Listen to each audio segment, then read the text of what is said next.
Libby. Charleston, I mean, over the years that I've worked there. Right.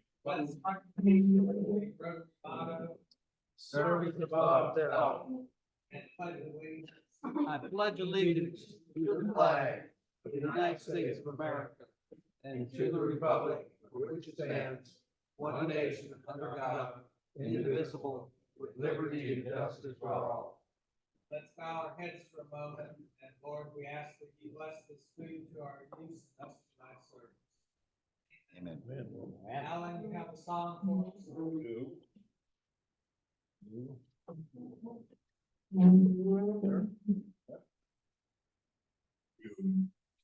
Well, back in 1805, over 200 and some years ago, Wow. that there was an event over across the sea here, led by a United States Surgeon and Marine Lieutenant.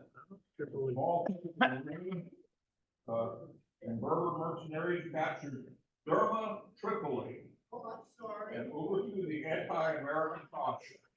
And music lovers ever since have enjoyed the shores of Tripoli among one of the songs that they sing, so let's do it on page 23. Okay?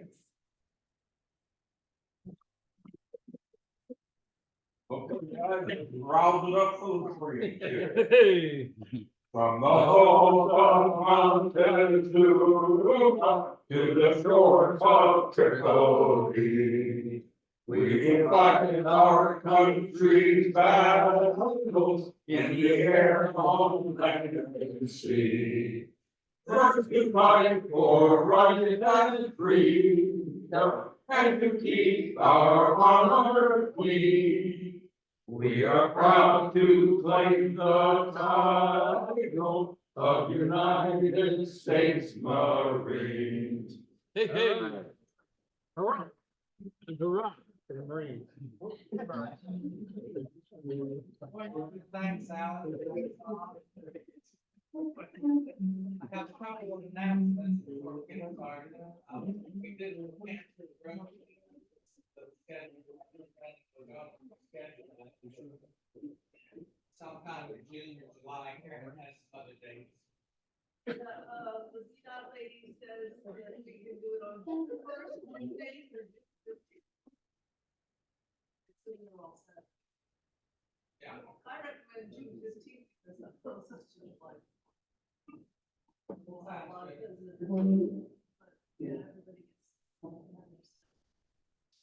June 15th sounds good. Okay, we'll schedule it for them. We'll start at 9 o'clock since Yeah. it's summer and a little hotter. All right. We'll have a sign-up sheet later on. It's closer to the date. Remind everybody. Thanks, Karen.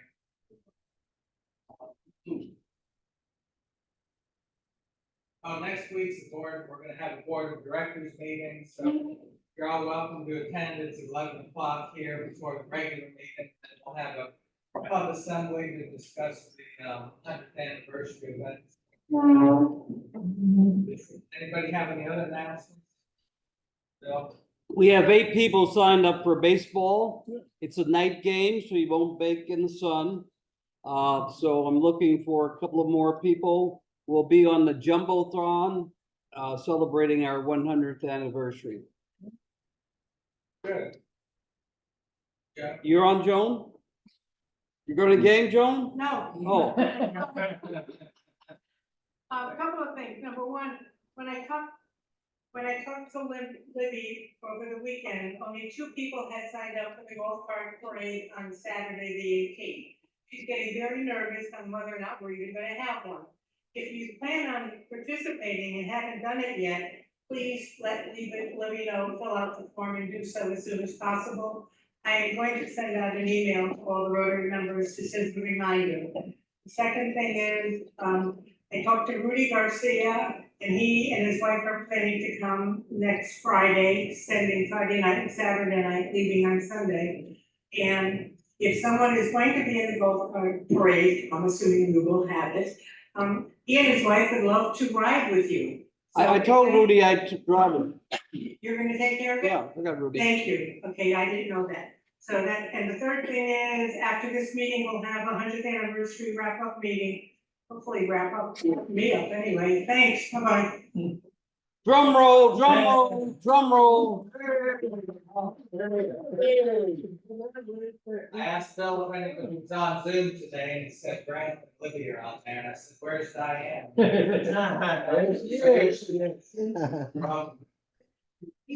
Anyone have any other? Right here? How about Happy Dollar? Ron?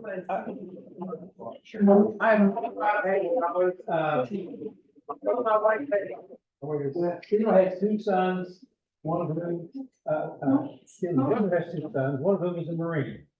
And he's at 29 Palms right now, I'm glad to hear that. I'm very happy that Dr. Bull's here today. Dr. Bull and I are very close, you're gonna realize in a minute. I've gone to him many times, paid him a lot of money, I'm not sure why, but he has a plaque on his wall that says he was a sub sailor. And so I said to him one day, I don't think you were smart enough to be a submarine sailor. He said, that may be true, but I know you couldn't make it either. I said, why? I said, because your head wouldn't fit through that. Good one. How many dollars? 25. $25. Connor's back. Was it gonna be 50, but now it's gonna be 60. Whoa. I'm gonna split it. Wow.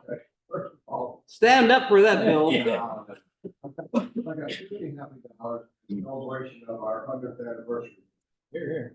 Because, you know, everybody in the talking that has done a great job, you know, and it's gonna be really nice, and I know it's been a ton of work for all of you, but it's really gonna be nice, and I just wanna say that $50 happy for all of you.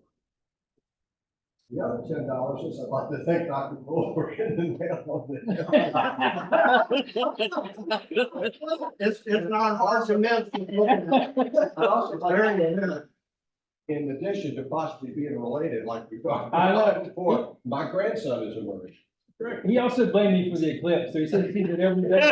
We have kind of running That was his hand would go by my window. That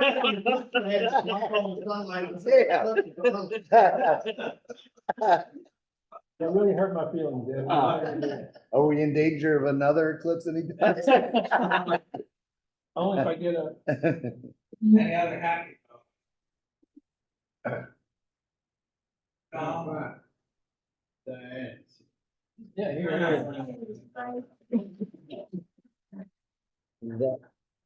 Anyone else? Everybody gives cards for the card game? Yep. Oh, All right, who has the high card? look at that. Oh, you. It's good for $100. What'd you have, Bill? Nothing. He's got a seven. Oh.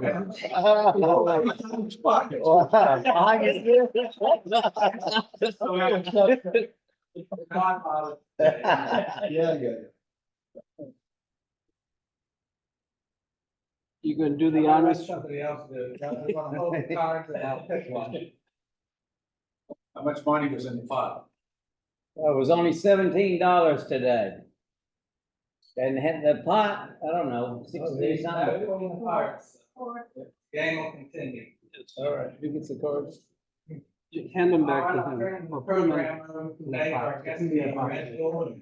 Ed, if you'd like to come up here, Yeah. tell us a little bit about yourself, for those that may not know you. Like to talk about that. Absolutely. I'm gonna try to, I'll be happy to help you anyway.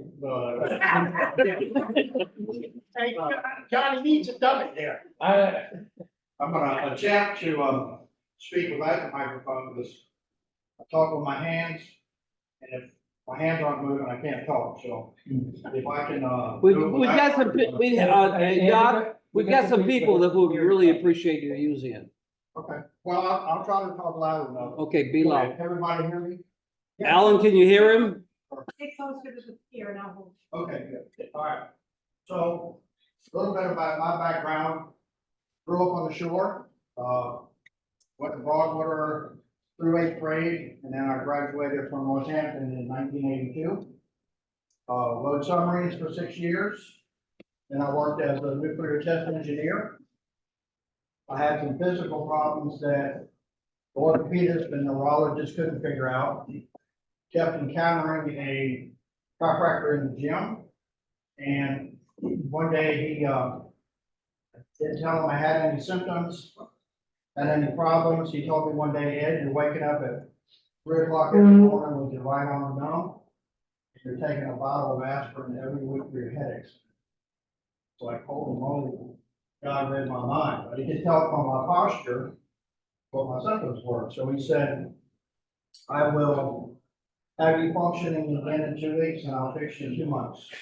And he did, and I quit my job, sold my house, and went to chiropractic school.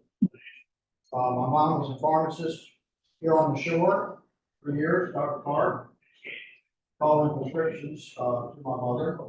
My mom got Alzheimer's at 60. My aunt got Alzheimer's at 60. So I put a lot of emphasis on Alzheimer's, but also really have involved my mental focus on alternative care in my chiropractic patients. So what I wanted to do today was just throw out some health tidbits. If some of y'all may know, every other Tuesday on WSR, I give a half an hour, host a half an hour radio show on different health topic each Tuesday. So primarily to educate the public here on the shore. So I want to throw out a few natural oriented tidbits, but I ran across a study last week and I thought it was pretty interesting. Now, only one of y'all will fall into this category, and that's John. Genius, genius. Yeah, no. A recent study found that high dose vitamin D, omega-3s, and a simple home exercise strength program showed a 61% decreased risk of cancer in healthy adults aged 70 and up. So that's very significant. For 48 years, 3 to 4 days a week, I've been working out with weights, so I put a lot of emphasis on myself and my patients, the weight training. But I thought it was interesting that they differentiated between regular exercise and weight training, home strength exercise programs. So once again, omega-3s, high doses of vitamin D. Now the RDA for vitamin D is about 400 IU per day. So I would imagine 800 to 1,000 IU a day of vitamin D. What they're thinking about that. I thought that was very interesting. Getting back to the dementia, there are some fascinating studies on over the last 5 years on there's a combination or a proprietary blend of B complex. It's called benfotiamine. I was teaching a peripheral neuropathy seminar in Nashville, and I had a podiatrist attended, and he formulates a supplement for peripheral neuropathy. So people have peripheral neuropathy, gabapentin for peripheral neuropathy and Lyrica has about a 20 to 25% success rate. And he's been making this proprietary blend of B complex for years now for his neuropathy patients. Normally, when you take a B complex absorption, it's about 10%. With his blend, it's about 20%. So I tried it with my patients. We also use our class 4 laser with great success for peripheral neuropathy. This really made the results last longer. And recently, he's been sending me studies where they're testing or studying benfotiamine on patients with dementia and Alzheimer's. And the results, some of the tests and results on it are pretty interesting, but I've got some studies that if anybody's interested, Chinese took, a group of patients that had already been diagnosed with dementia, and they put them on benfotiamine for 18 months. The average improvement of cognitive function over 18 months for every one of the patients was 40%. Now, what would they have decreased over an 18-month period already diagnosed with dementia? So there's some good alternatives, for a lot of these conditions that are out there. My personal opinion on, dementia is a condition called hyperinsulinemia. A lot of the foods that we eat are high in sugar, high in simple carbohydrate. When it hits your bloodstream, it forces your pancreas to immediately produce a lot of insulin to store the glucose, and it puts the brain in a starvation mode of glucose. 25% of your total glucose utilization is by the brain. So if you eat an unhealthy diet, a lot of simple carbohydrates, a lot of sugar, you're starving your brain of glucose. That's one part of it. And I really believe that, and Dr. Clark may or may not agree with me, but if you look at dementia and Alzheimer's, as they started prescribing the statin drugs, I think there's a correlation there. And that also goes back to, diet, how unhealthy people eat. A lot of these medications that are conditions that you take medications for, if you live a healthier lifestyle, you don't have to incorporate them. Liver produces 1,000 milligrams of cholesterol every day. Every cell in your body utilizes cholesterol.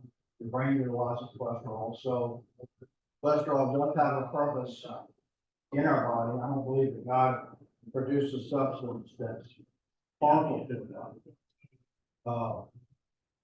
God didn't design the body to produce a substance that's harmful to the body. But just like any impurity, moderation.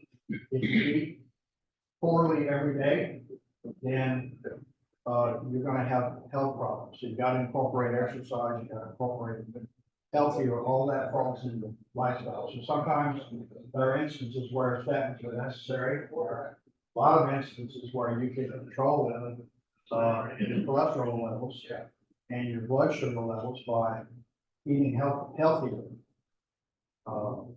I have read that Eastern Shore has the second highest cancer rate in the United States. Ooh, And I know our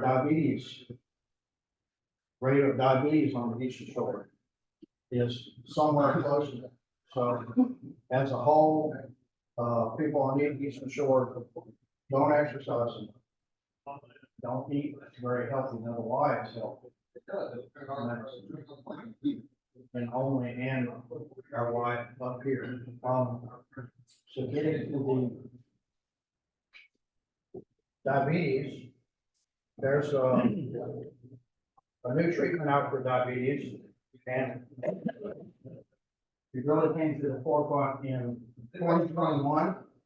NIH did a $40 million study on a process called insulin resensitization. So normally, when your pancreas secretes insulin, it's micro pulses, time pulses of micro amounts of insulin based on what you ate and when you ate.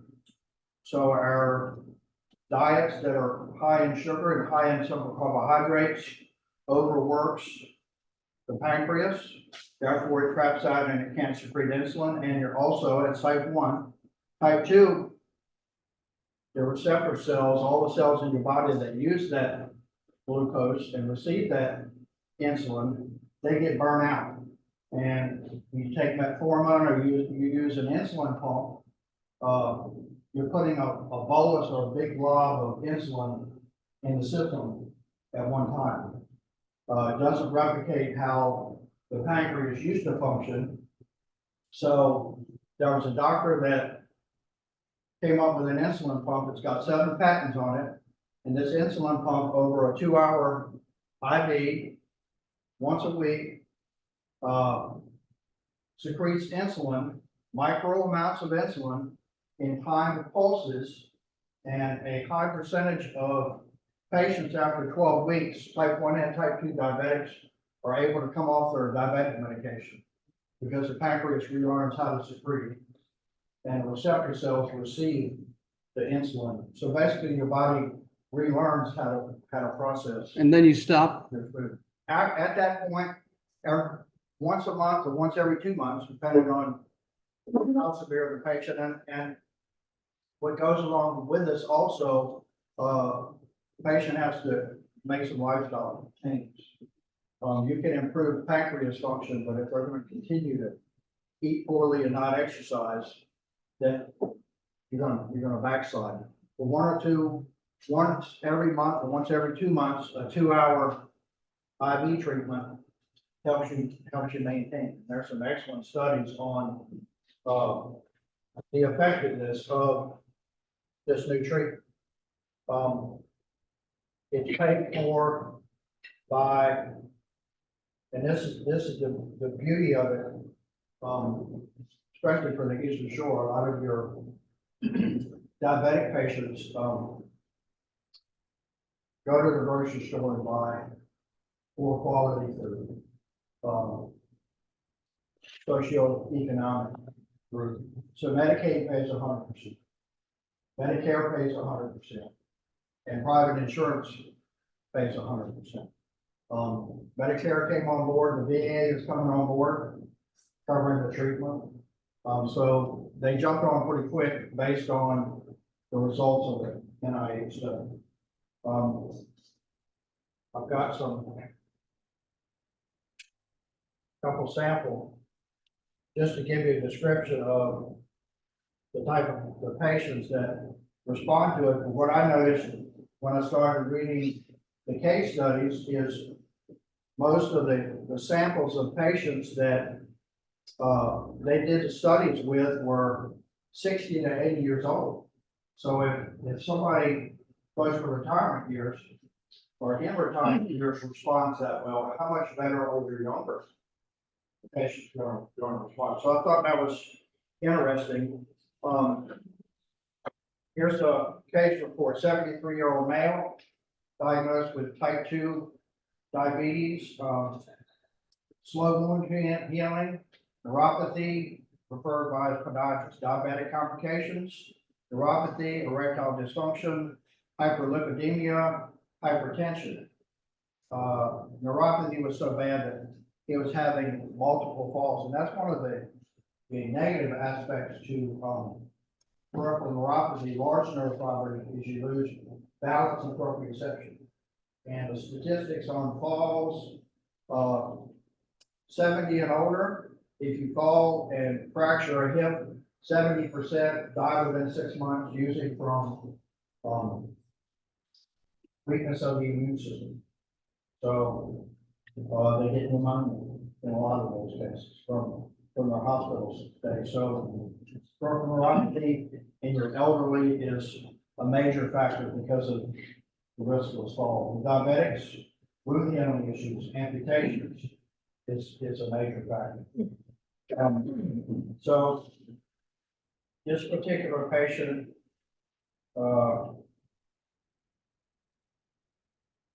after 14 weeks, able to totally come off diabetic medication. Patient 2, 74-year-old female, diabetic complications, uncontrolled blood sugars, neuropathy. And one thing that people don't recognize with diabetes is kidney failure. Great decrease in kidney function with diabetes. Stage 4 chronic kidney disease, impaired skin integrity, foot ulcers, hyperglycemic control issues. She was able to decrease her in 13 weeks, decrease her insulin utilization by 60%. So I've got another study here, and this really talks about, this has got 12 different patients.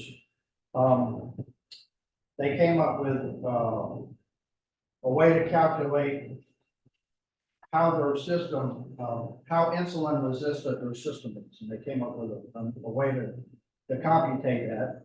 And they also, track their A1C. So these patients range from 52 years old to 88 years old. 52-year-old, after 12 weeks, insulin resistance decreased 42%. A1C came down 12%. 57-year-old male. Insulin resistance down 32%. A1C down 4.4%. 60-year-old female. 24% decrease in insulin resistance. 7% decrease in A1C. 63-year-old female. 42% decrease in insulin resistance. A1C came down 14%. 64-year-old male. Insulin resistance decreased 78%. A1C decreased 20%. 71-year-old female, 19%, 10%. So it goes along even with elderly patients, how effective the treatment is. So we are kidney function, same thing. After 12 weeks, they tracked blood urea nitrogen in blood work, which determines kidney function. Decrease of 3 different patients, 46%, in 2 patients, 21% improvement in the next patient. Creatine, anywhere from 34% to 18% decrease. GFR, 67% to 27%. So that's your kidney failure patients also. So we're opening a insulin resistance center in Olney. Our build out is just about done. We had a nurse practitioner hired to run it. Her mom had a stroke, so she's having to take care of her mom. So we're looking for a nurse practitioner. But hopefully in the next couple of months we'll have that. It's a game changer for diabetics here on the Eastern Shore. Any questions for me? Yes. And I would like to, and first of all, I want to thank you both for going the extra mile in my life. Actually met him at the gym, and he showed her after several sessions in his office. He wanted her to work on strength training, so he took her to the gym and he showed her how to use the machine. So thank you for that. And thank you also for targeting your initial presentation toward people over 70. I'd like to speak on behalf of the youngsters being only 68. You had mentioned that you've seen, well, you were impressed with the why and it sort of elevating community fitness events fair. Tell us a little bit more about your experience and what you've seen. Well, when I practiced in South Carolina for 17 years, I had a 10,000 square foot fitness center. I had 60 pieces of rehab equipment, not TheraBand, but actual machines. We did a lot of rehab. I was team doc for Newberry College, worked on a lot of Carolina Gamecock athletes, worked on a lot of pro athletes, a lot of college athletes, NASCAR team chiropractor for 3 years. So I've got a lot of background in PT, rehab, and of course all my years of working that. So I encourage all my patients to exercise, weight training.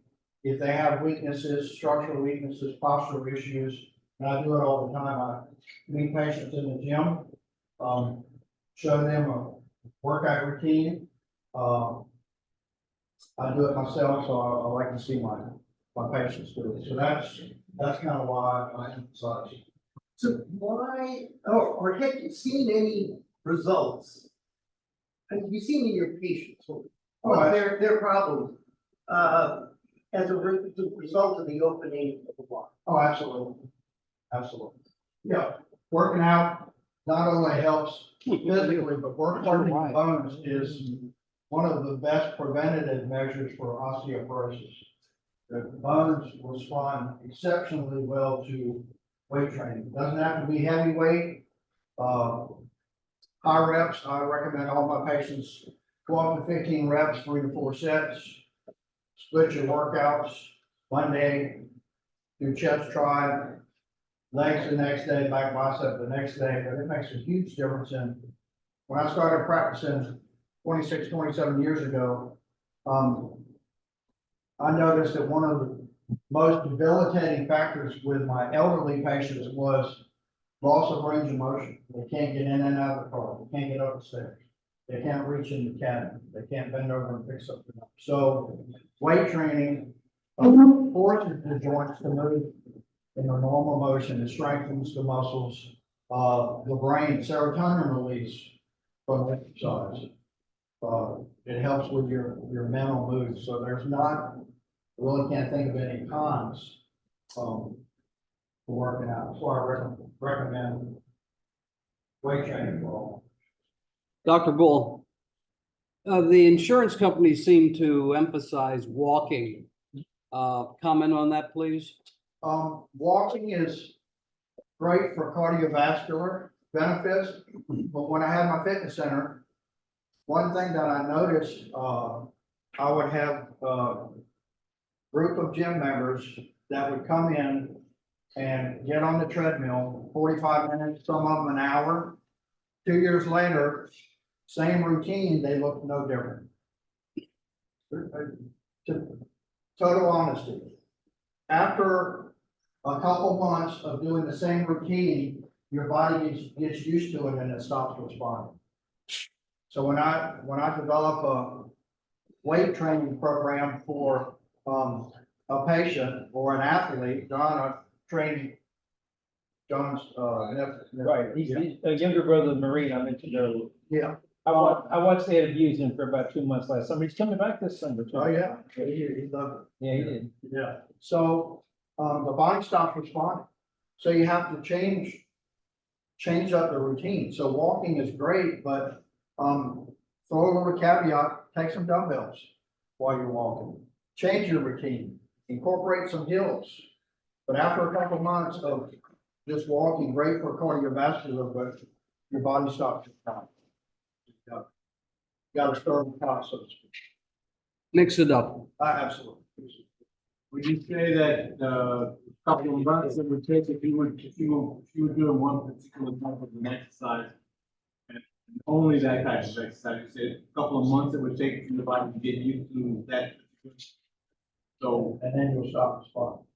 So if you normally do the bike, do the treadmill. Normally do, switch it up, do the rowing machine. Hit the weight circuit. And I don't do much free weights anymore. My low back doesn't like it. Squats and deadlifts. Power lifted as a kid. Still destroyed my shoulder, so I don't do many free weights, I do some dumbbells, but I do the weight circuit, and those machines are ergonomically designed to build strength, build range of motion without injury. yeah, we put, time I go on the computer, advertising, guns. What is your take on Gummy? He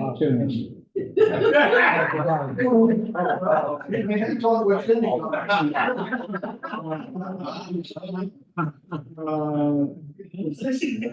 Everybody got a different one. Well, they, a lot of people are using gummies with, I guess they put medical marijuana in them. I think, it probably has some attributes, like CBD. CBD, accesses the cannabinoid receptors in the brain, and I'm sure gummies access the same cannabinoid receptors. So there's some great studies out there that show, CBD, and I'm sure the same products that are in the gummies help with chronic pain. Thank you all. Thank you.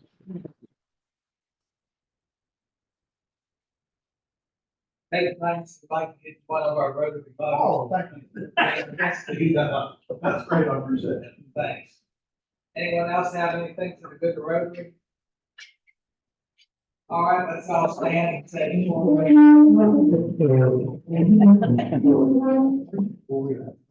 Is it true? Is it fair to all concerned? Will it build goodwill and better friendships? Will it be beneficial to all concerned? We can have some exercise and have some fun. Yeah, yeah.